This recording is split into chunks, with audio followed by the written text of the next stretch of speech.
JazzCast Pros. What scares you? I always like to say that fear has quite a wardrobe, and it shows up wearing a different outfit based on where you are and what you're feeling that day. Sometimes it shows up as true fear. Sometimes it shows up as imposter syndrome. Sometimes it shows up as shiny object syndrome. You know, when you're first starting something and you're excited about the vision and you got good momentum, it's exciting and it feels good. And then you get into the messy middle and it doesn't feel as good anymore.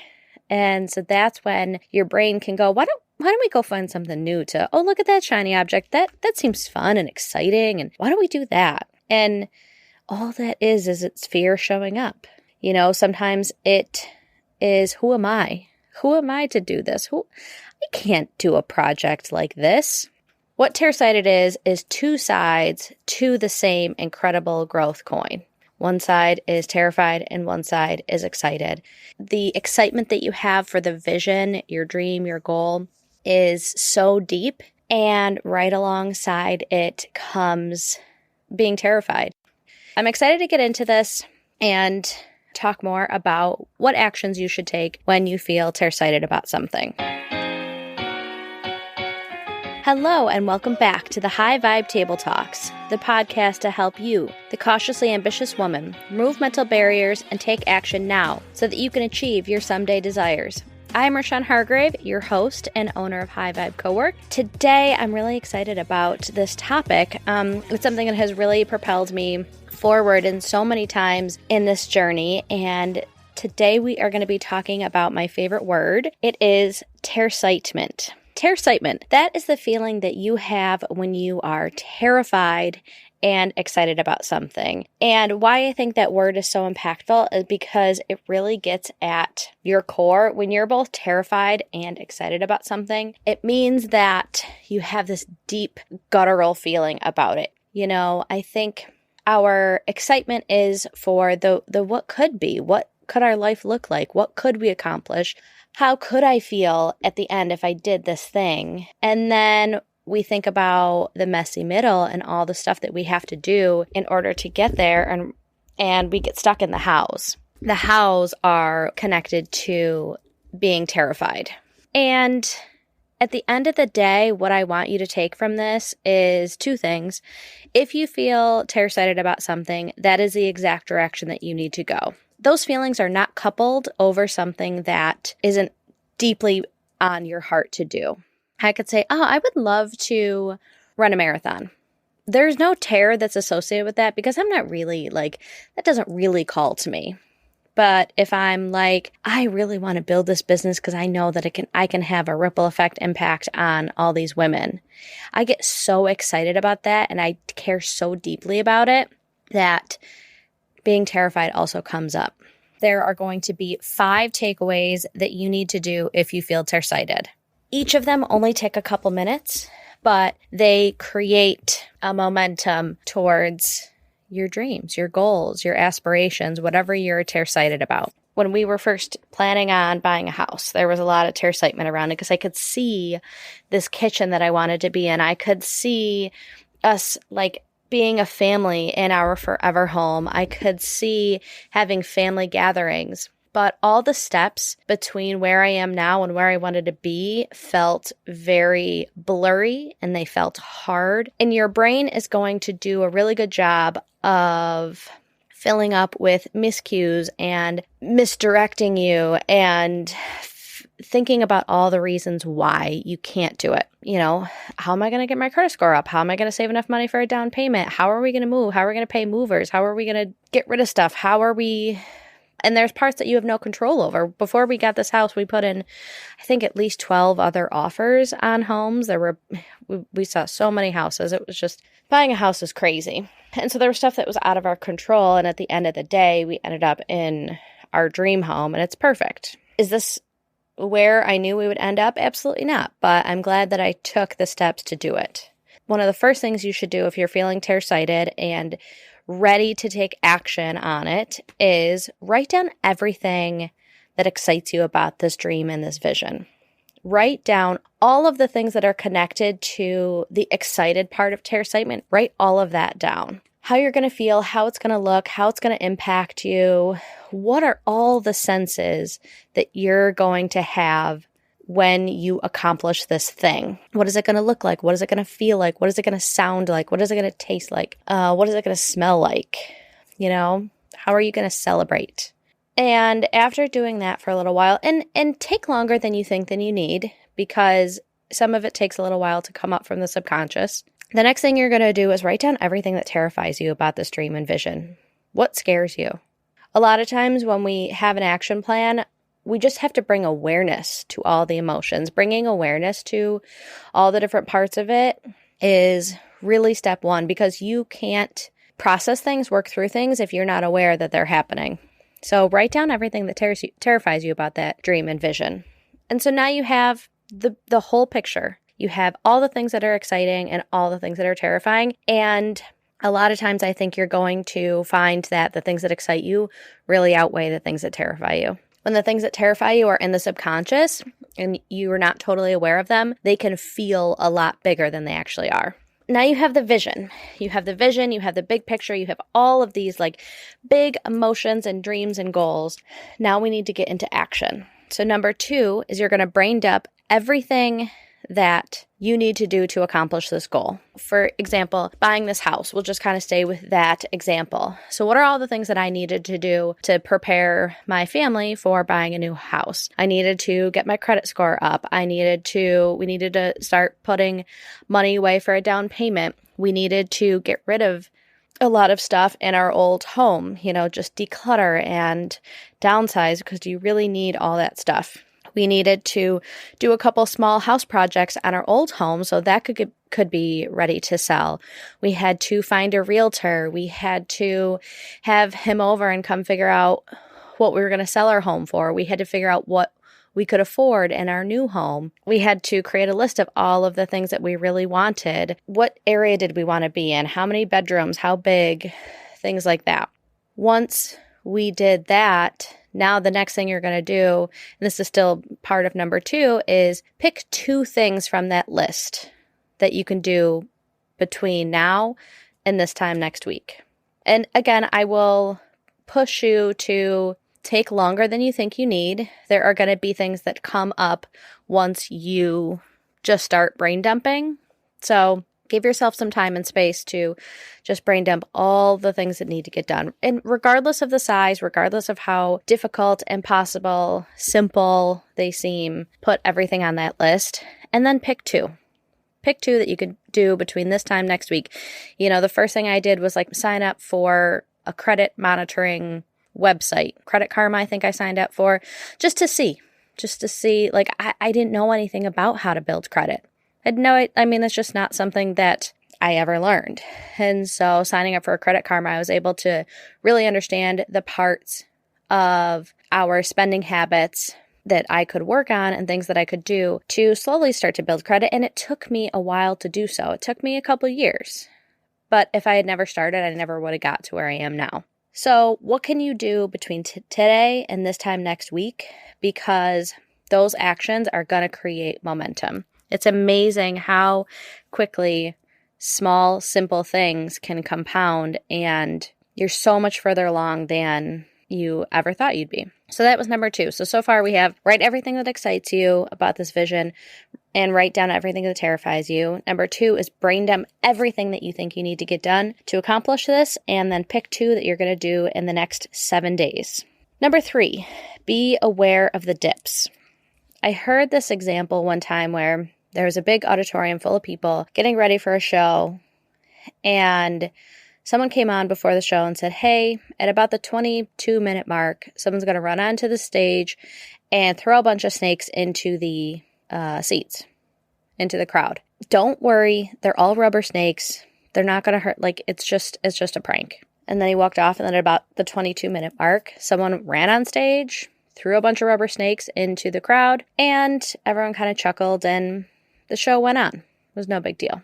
On the flip side, if no one prepared you for that, if no one said, hey, at the 22-minute mark, someone's going to run on the stage and throw snakes into the crowd, how do you think the reaction would have been? That person would have run on stage, thrown a bunch of snakes into the crowd, and it would have been chaos. It would have been screaming and running, and the show would not have been able to proceed. But because someone came out and said, hey, here's what's going to happen, be prepared for it, the reaction was a lot easier. During growth, you're going to get rejected, you're going to fail, you're going to have missteps. And the awareness that those are going to happen allow you to keep going. Knowing that how fear has shown up for me previously is procrastination. And so I'm going to put something in place to say, hey, I need an accountability buddy. I need an accountability group to keep going. And you can put that in place so that when you start to procrastinate, you have this thing that kind of uplifts you and helps you. So think about things that, projects and growth areas that you've tried to do in the past, and whether you have accomplished them or have failed at them, they're all lessons. They're all things that you can pull nuggets from so that you are more aware and educated and have a better spot to start from for this one. Shine a light on how things have shown up for you before, any dips that you've gone through before, because I think that that's really going to make a difference when you do get to the messy middle, because every growth journey has a messy middle.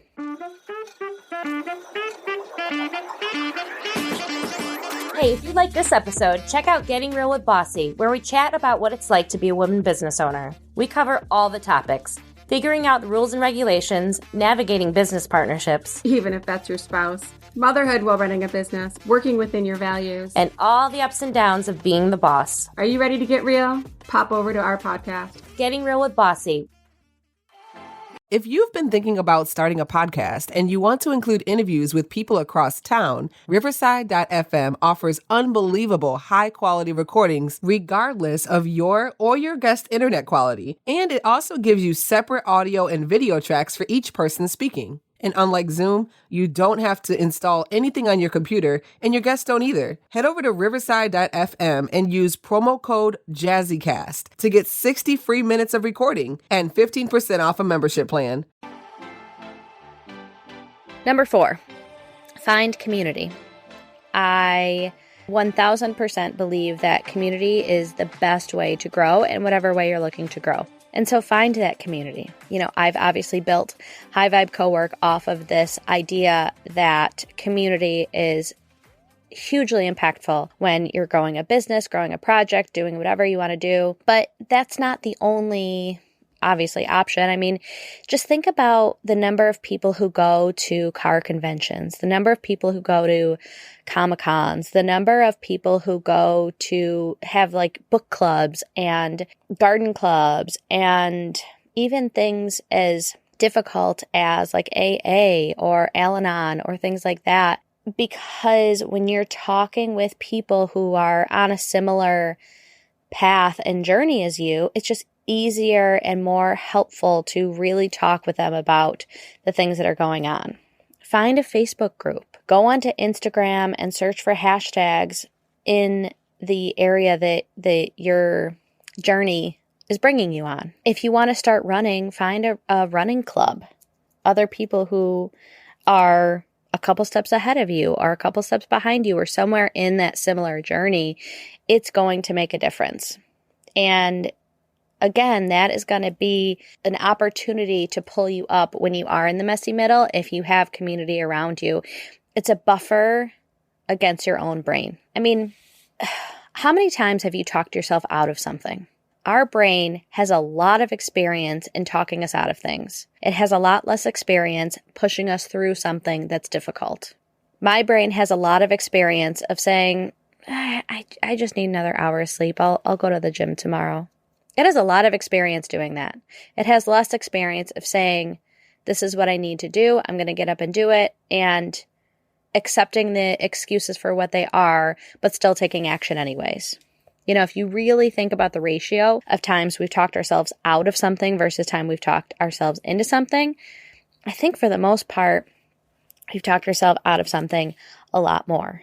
And so you have to really have those strong muscles, and sometimes those muscles are community to help us through it. So there's so many options out there, whether it's local groups, Facebook groups, Instagram, any form of social media, but also don't forget to find the in-person stuff too. We live in the world of Beyonce's internet. Just Google it. So definitely find community. Number 5. Now this one is going to be simple. It is not going to be easy. Those two words are not synonymous. For many people, this may be the hardest. But I challenge you to tell a friend about your goals and dreams and visions. Whatever this big dream is, tell a friend. Tell someone in your close group.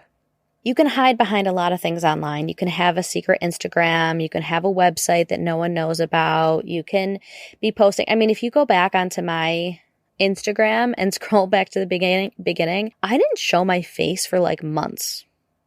Like, I would meet people and they'd be following me and they'd be like, "That's you? What?" Because I was hiding behind it, to be honest. I was afraid to put myself truly out there with it. So tell someone about it. That's going to start to create a little bit of accountability. It's going to start to really put it out into the universe that this is something that you want to do. Seeing other people's excitement for you may help. And I will caution you on finding the right person to tell. And this is also why community is really important. I'm a part of a local women's entrepreneur group in Rochester called Bossy. It's incredible. The women who run it are just amazing. And it's just a really great group of women business owners who get together and exchange ideas and find support. I go into that group and I tell somebody there an idea that I have, and they're like, "Oh, hell yes. Hell yeah, you can do that. What have you thought about this? Or why don't I connect you with that person?" Or there are other people that I tell and they're like, "Oh, okay. Well, that sounds like a dumb idea." And it's not that they're not supportive. It's not that they don't love me. It's not that they don't believe in me. They just don't necessarily live frequently in that vision and goal setting mindset. And so you just have to really think about what type of person you want to share this very vulnerable information with, because goal setting is very vulnerable. Because like as I keep saying, you're going to fail, you're going to struggle, you're going to have the dips. And I think that having more people who are like, "You can do it, you got it," as compared to, "Well, I told you this was a dumb idea," and so just be really selective about the people that you tell. Find someone in your life who you trust with something as vulnerable as goal setting. So those are the 5 things. I'll end with a bonus tip. Courage and confidence are not the same thing. I think that we interchange those words. Same as I said previously, simple and easy. They are not the same. Confidence is having with a high percentage of belief that when you take an action, you know what the result will be. For instance, I know that when I plant a seed, I'm a big gardener. I have a big vegetable and I'm getting into flowers garden. When I plant a seed, something will grow from it. And I have the confidence that I can take care of a garden enough to get enough fruit, enough harvest to make some meals for my friends and family and give a lot of zucchini away. I have a lot of confidence that I'll plant a seed and the result will be that I will be able to create meals and food for my friends and family. That is because not only have I done it many, many, many times, there's like hundreds of thousands of years of people doing that, of planting seeds and creating a harvest. So I know what actions need to be taken to get the result that I want. Building a business, being in that tear-sighted frame of mind, it's not about the confidence. You don't know exactly how it's going to turn out. When I started this business, High Vibe, I had no idea that I didn't think I'd be starting a podcast. I didn't think that I would be able to go full time in running these cohort-based groups. I had no idea when I started on this journey, this is where I would be. I had the courage. I had the courage to take the next right steps. I had the curiosity to say, how do I create more of this? And then I had the courage to take action on it. So nothing in the list of 1 through 5 is very difficult. It's all pretty simple, but you have to have the courage to do it. You have to have the courage to say, I don't know exactly where it's going to go. I don't know exactly how I'm going to do this. I know that there's going to be a messy middle, and I have the courage to do it anyways. I know that fear is going to show up, and I know that I'm going to have the courage to work through it. I like to use, I can't remember who, maybe it was Elizabeth Gilbert that used this metaphor as well. But when you're on the road trip to creativity and growth, I really think courage has to be in the driver's seat. Confidence in myself to thrive or recover is in the passenger side. Courage has to drive. Fear, imposter syndrome, they're going to show up. They're along for the ride because that's part of it, but they're in the back seat and they're not touching the GPS and they're not touching the radio. So they're all there. They're all going to be on this road trip, but you have to decide who's in the driver's seat. And in my opinion, courage is the biggest thing. It really is the courage. Everybody knows what they need to do to get where they want to be. Everybody knows, there's so much information out there about how to create a business. How do you create a business plan? How do you form an LLC? How do you do all of these things? I mean, I don't think that any journey that we're on currently has never been done before, but it's about the courage to take action. What is the next right step?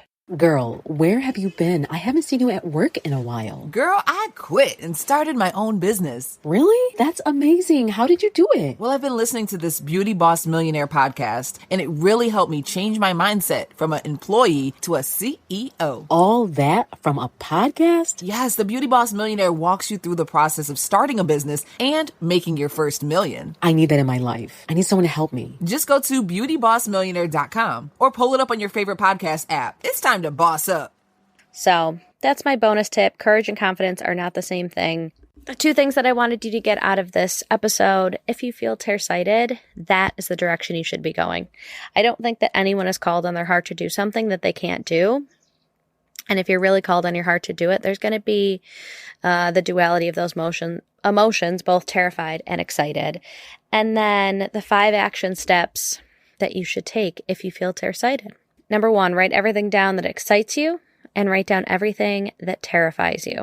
So just write it all out. All the big, scary, exciting, audacious things about that dream and vision. Number 2, brain dump all the action steps that you need to do in order to achieve that. And then pick 2. Pick 2 that you're going to do between now and this time next week. Action creates momentum. Number 3, be aware of the dips. They are going to happen. What dips have you run into before? How does fear show up for you typically when you're going outside of your comfort zone? Number 4, find community. Facebook, Instagram, in person, Google. Find other people who are walking the same path and season as you. And number 5, tell a friend. Tell someone in real life what your big, scary, audacious, tear-sighting dreams and visions are. And bonus tip, courage and confidence are not the same thing. Thank you so much. I'll put in the show notes the books that I mentioned here in the episode today. I have really enjoyed this conversation. I think that tear-sighted is just really one of my favorite words because it just perfectly encapsulates so much about this journey. If you enjoy this episode, please leave a review, give us a rating, and make sure you subscribe because we're here every week on Wednesdays talking about high vibe stuff. So I am going to rotate between solo shows like this and interview style shows like I did last week with Robbie. I'm really excited because my next podcast is going to be with a woman named Hannah, who also has a virtual community for women entrepreneurs. And we're going to be talking about why we need to be building bigger tables, not higher fences. I think that is so huge and so important. And especially when we're in the beginning phase of growing something, we're like, we can't be near anyone who we might think is competition. But I think that that's exactly who we should be connecting with. So I'm really excited about the conversation. Make sure you subscribe so that you can be alerted as soon as it comes out. This is Marshawn Hargrave, your host of High Vibe Table Talks, where big dreams and small steps can transform your life. We will see you soon.